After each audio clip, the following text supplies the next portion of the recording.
world to make a change. Nothing will be the same. Kia ora tātou. Nau mai hoki mai ki tēnei hōtaka o tātou. Ko ai ahau, ko Stevie Wikarawhi tōku ingoa, ko koe te kaitaka wāinga Māori mō MIT. So kia ora everybody, welcome back to our MIT online lecture series. My name is Stevie and I am the Māori liaison for MIT, whoop whoop. And we also are joined by my colleague, Gina. Whakalawhalea atu ki matalosi, everyone. My name is Gina. I am the Schools and Youth Liaison here at the Manukau Institute of Technology. Welcome back to day 3 of our MIT online lecture series. If you don't know, this series is brought to you by the Schools and Community team. We are doing a series with our lecturers, so wanting to, deliver our services that we couldn't do in person to you guys online. So if you are tuned in, grab yourself a cup of drink, cup of coffee, keep yourself warm and comfy as we go through our lecture series today. So we have here Cushla Wilson, who is a part of our Inclusive Education program. Cushla, thank you so much for tuning in with us today. Thank you so much for your time again. First up, tell us a little bit about yourself. Okay, well, I'm very proudly an MIT old girl. I graduated from MIT Nursing in 1985. Oh, and I have worked in the field of disability ever since I graduated, mostly working in roles within IHC in the residential, vocational and whānau area, and also in training. Yeah, I live in Maraetai and I love the beach. Nice. So I'm lucky I live in Maraetai. Yes, yes. Get all the benefits when it hits summer. Yes. Also, just on that note, Cushla, how long have you been working at MIT? 9 years. 9 years. Wow, that's a long time. A few years, yeah, longer than me. Wow. Well, so you're hitting 10 years soon, huh?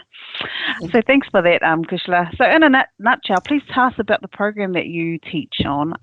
So the program level, its location, part-time, full-time opportunities, and so since we're in lockdown, what's the method of teaching that you've been using during this period?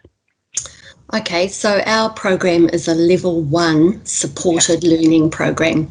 So that means we are able to offer a lot of support to ensure that our students succeed. We're located on the North Campus at MIT in Otara, and generally we deliver face-to-face 3 days a week, and we have 1 day of work experience.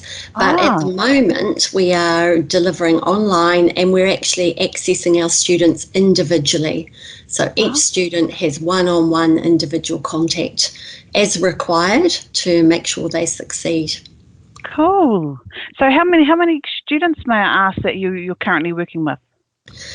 We currently have 15 students in one cohort, and we have 26 students that will be finishing in the middle of the year. Yeah, wow, that's so cool. We definitely need to, when everything goes back to normal, we definitely want to come and hang out if that's an opportunity for our team to come out and hang. Yeah, that'll be awesome. Yeah, that'll be cool. Thank you, Cushla, for that. Next question, tell us a fun fact about yourself. Well, this summer I bought a paddleboard, so I've been really frustrated at not being able to go paddleboarding with the lockdown, and really thrilled that at level 3 we are allowed to. So yeah, I love it. Awesome. Awesome. I like paddling myself.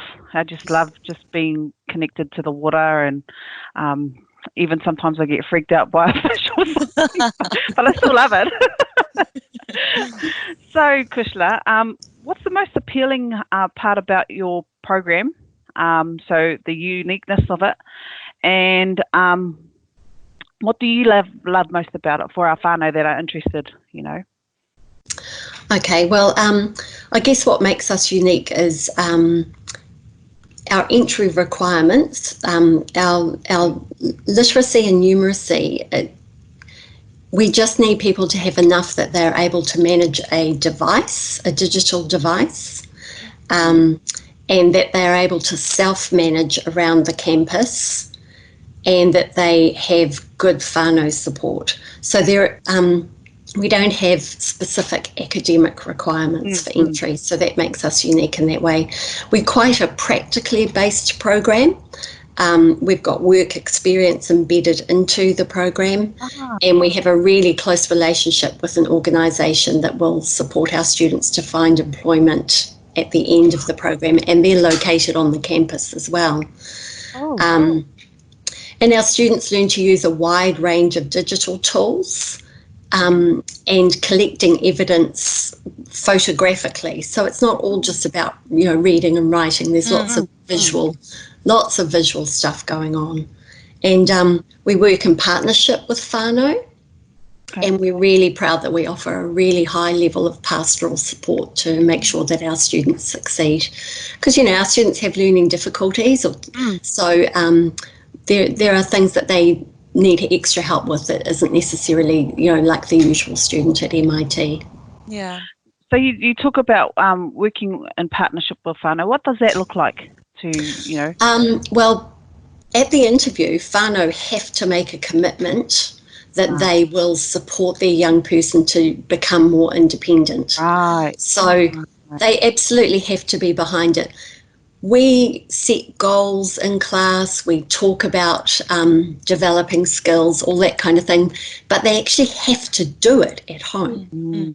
So if there aren't high expectations at home and the expectation that they'll pull their weight, get involved, do stuff like everybody else, they're not going to learn and they're not going to succeed. So that's where the partnership comes in. So we talk really closely with our whānau. Are there any other support services in MIT particularly that inclusive education works with? Really just PolyEmp. Just PolyEmp. As the employment service, that's predominantly what we work with. Okay. Awesome. That's beautiful. So on this note, tell us more about your staff, so current teaching staff that's on the program as well. Okay, well, we're a really small team. There's myself and Angela Jurkovic. So Angela and I started at the same time, so we've both been there for the 9 years. Angela has worked in early childhood as well and in community education and taught on a certificate in learning support for teacher aides. So she brings a different background to me, and we complement each other really well in that way. And we have Lanita Lalonga, who is our tutorial assistant. So she supports us in the classroom to ensure that the students are getting the level of support they need to achieve. Oh, wow. Awesome. So just the three of you? Yeah, and I think Lanita's been with us coming up 3 years. Wow. Do you at all work with the disability team, the disability service team, or? Not usually. Usually our situations are such that we liaise with whānau and the community services that, from time to time we touch base with them. Okay. Wow. Thank you for that. So just in terms of the whānau and the students themselves, do you have any success stories from one of them at all that you could talk about? We have lots of success stories, which is really great. And that makes me sort of feel really proud to work on the program. And this success story I'm going to tell you about is one that is repeated quite a bit. So a lot of our students have had not very nice experiences at high school or not particularly successful. And they come to, I'm thinking of this person, she came to MIT and her self-confidence was zero. She blushed every time you looked at her. She wouldn't contribute in class. She was anxious, nervous. Education had not been a great experience for her previously. And across the time doing the program, she just absolutely blossomed and developed. And I think that's because MIT is especially the North Campus, is such a nurturing, gentle, inclusive place to be. the students on that campus are involved in the humanities and the arts. So, they care about people and they look out for our students. And this young woman went on to, through Polyamp, the organisation I mentioned, she went on to get a job at a fashion house in the city. She catches the train into the city and then a bus up to the Upper Queen Street area. And she's been working for about 5 years now. In that, doing basic reception work, some simple admin stuff, and running around just doing whatever they need to have an extra pair of hands to help them out. Yeah. Oh, that is so sweet. It is. It's a lovely story, and most of our students absolutely blossom in the time that we have them. Wow, so we're really grateful for those career pathways, those organisations that accept our whānau or our students to go on and work, because ultimately it's just life, and that's all they're wanting, to be to be just accepted. to contribute. Contribute like everybody else, and for their days to be meaningful. Some of our students won't find employment, but they will have developed skills to contribute in other ways.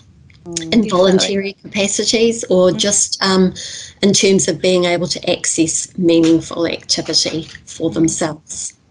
And also those beautiful stories that you have are evidence of the accountability and the partnerships that you tutors offer for these students in connections with their whānau, of course. So very beautiful story. I love that. On that note, if there was a student that was wanting to come into this program, what are the types of qualities and traits do you recommend they bring with them?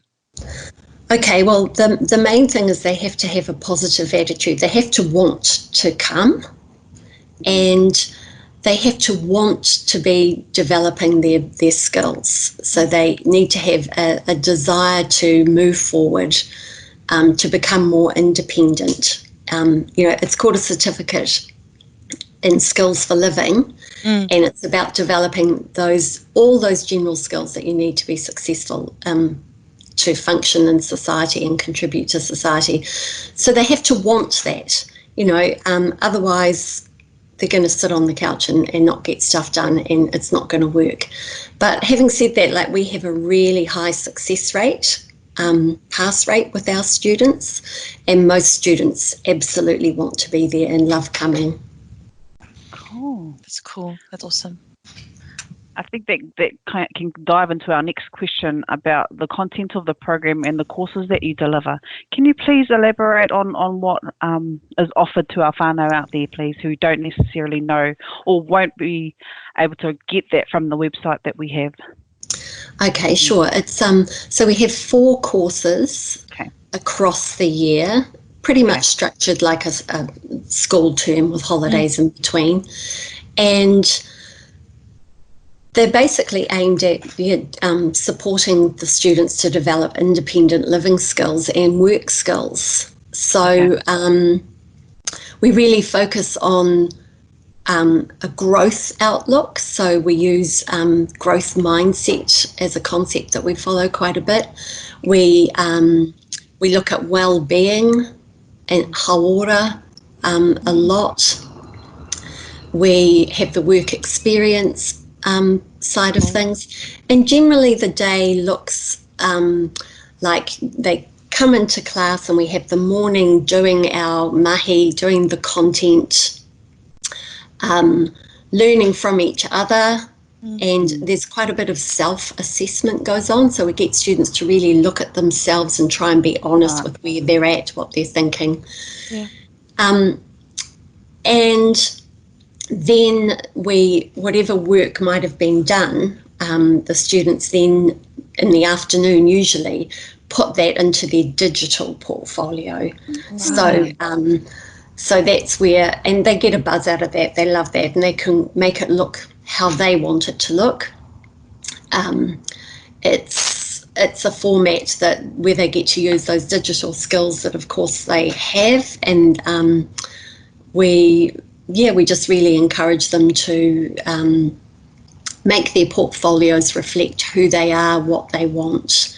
And that's where their assessments go there as well. So the digital side of things is quite big, and that's where they upload their photos, the evidence that they've got to show, yes, I did do this, or I am learning this.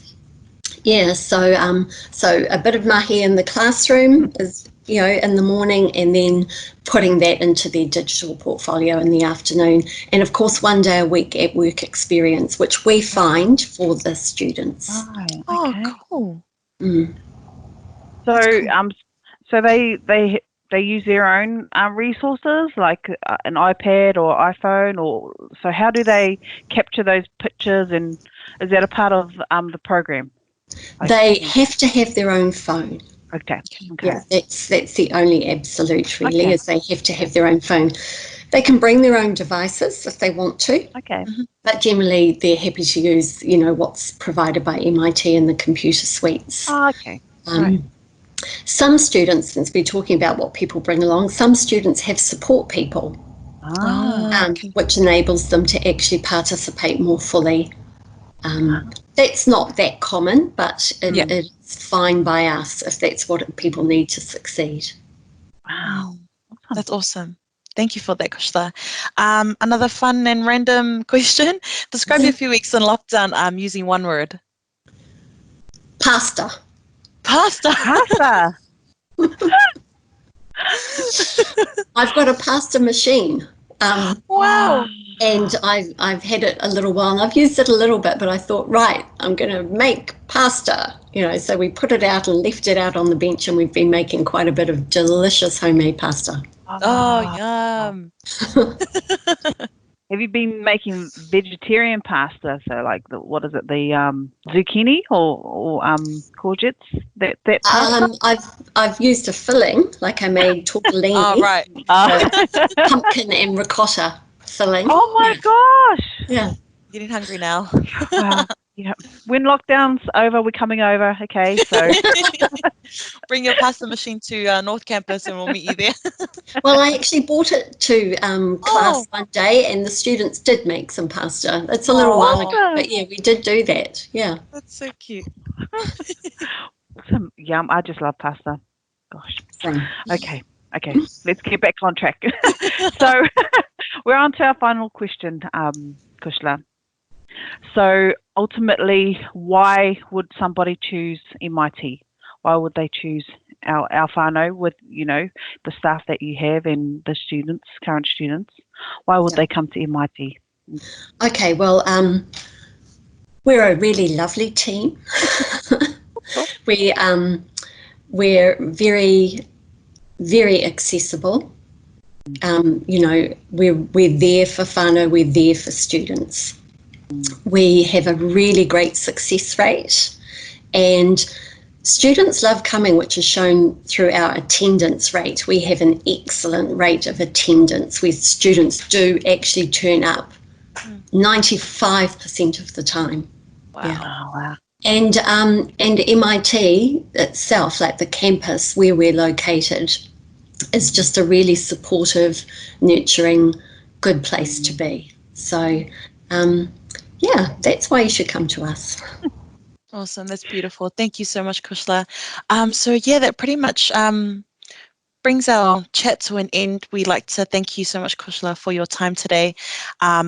Your colleague was meant to join you in today, but unfortunately circumstances do change. But we thank you and your team for your continuous support and accountability with our whānau, with intellectual disabilities. But if you're watching and if you have any family and friends that are looking for something new, that are currently different than other students here at MIT, please know that there is a place for you here at MIT. If you do want to know more, head to our website. If you do like to get in contact with Cushla, please email Stevie and I at experience@monaco.ac.nz, and we will pass your contact details over to Cushla and her team to get in contact with you. But yes, tune in tomorrow for day 4 of our MIT lecture series. Have a good day, everyone. Thank you again, Cushla. You're welcome. Bye. Thanks, Bye. Cushla. MIT, where the best makers are made.